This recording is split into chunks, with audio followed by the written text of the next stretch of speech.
ଗୋଟିଏ ରାଜ୍ୟରେ ଜଣେ ଅହଙ୍କାରୀ କ୍ରୋଧୀ ଗରିବୀ ରାଜାଟିଏ ଥିଲେ। ସେ ତାଙ୍କର ତପସ୍ୟା ବଳରେ ଅସାଧ୍ୟ ଜିନିଷକୁ ସାଧ୍ୟ କରିପାରୁଥିଲେ। ଦିନକର କଥା, ରାଜା ଚାହିଁଲେ ମୁଁ ଜଙ୍ଗଲକୁ ଯାଇ ଶିକାର କରିବି। ଜଙ୍ଗଲକୁ ଗଲେ ଏବଂ ଶିକାର କରିବାକୁ ଜଙ୍ଗଲକୁ ଯେତେବେଳେ ଯାଇଛନ୍ତି, ସେ ଜଙ୍ଗଲର ପ୍ରାକୃତିକ ସୌନ୍ଦର୍ଯ୍ୟକୁ ଦେଖି ରାଜା ମନେ ମନେ ଚିନ୍ତା କଲେ, ମୁଁ ଏଇଠାରେ ତପସ୍ୟା କରନ୍ତି କି? ସେଇଆ ମଧ୍ୟ ହେଲା। ରାଜା କ'ଣ କଲେ, ସେ ଜଙ୍ଗଲରେ ଏକ ନିର୍ଦ୍ଦିଷ୍ଟ ବୃକ୍ଷ ମୂଳେ ବସି ତପସ୍ୟାରତ ରହିଲେ। ଏମିତି କିଛି ଦିନ ତପସ୍ୟା କରନ୍ତି। ଉଆସରୁ ପ୍ରତ୍ୟେକ ଦିନ ଆସି ସେ ଜଙ୍ଗଲରେ ଏକ ନିର୍ଦ୍ଦିଷ୍ଟ ବୃକ୍ଷ ମୂଳେ ତପସ୍ୟା କରୁଥାନ୍ତି।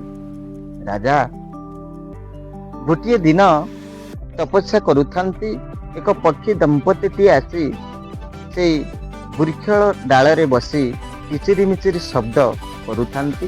ରାଜା ବୃକ୍ଷ ମୂଳରେ ତପସ୍ୟା କରୁଥାନ୍ତି।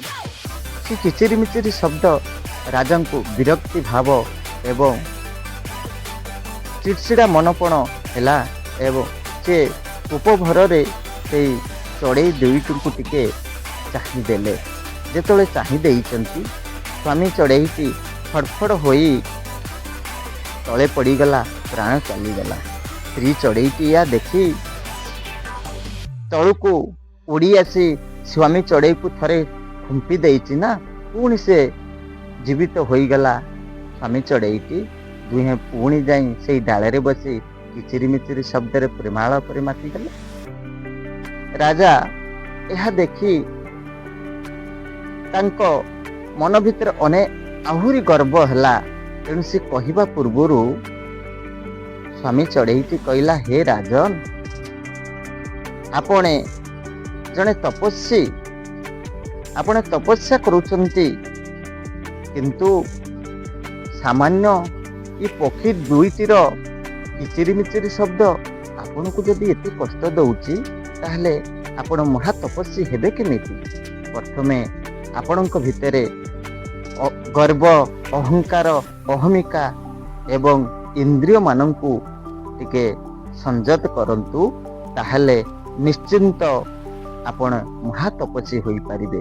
କାରଣ ଆପଣ ତପସ୍ୟା ଠାରୁ ବିପରୀତରେ ଅଛନ୍ତି। ତେଣୁ ଏହି କଥା କହିଦେବା କ୍ଷଣି ପକ୍ଷୀ ଦିଅ ପୁଣି ତାଙ୍କର ପ୍ରେମାଳ ପରେ ମାତିଗଲେ। ତାପରେ କିଛି ସମୟ ପରେ ରାଜା ଟିକେ ପୁଣି କ୍ରୋଧାନ୍ୱିତ ହେଇଯାଆନ୍ତି।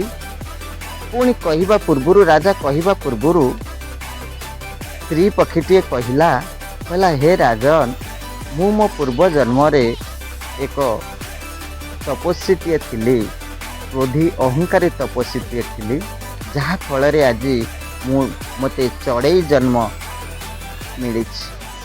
କାରଣ ମୁଁ ସେଇ ଅହଙ୍କାରୀ ଥିବାରୁ ମୋତେ ଚଢ଼େଇ ଜନ୍ମ ମିଳିଛି। ତେଣୁ ଯଦି ଆପଣ ଏ ଅହଙ୍କାର ଅହମିକାକୁ ତ୍ୟାଗ କରିବେ ନା, ନିଶ୍ଚିନ୍ତ ଜଣେ ମହା ତପସ୍ୱୀ ହେଇପାରିବେ।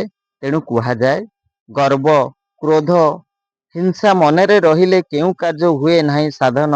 ଯାହା ମନେ ଏହା ନଥାଏ, ସେମାନେ ଜଗତରେ ହୋଇଥାନ୍ତି ମହାନ। ତେଣୁ ଏଇ କଥାଟା ଯଦି ମନେ ରଖିବେ, ନିଶ୍ଚିନ୍ତ ଭଲ ହେବ।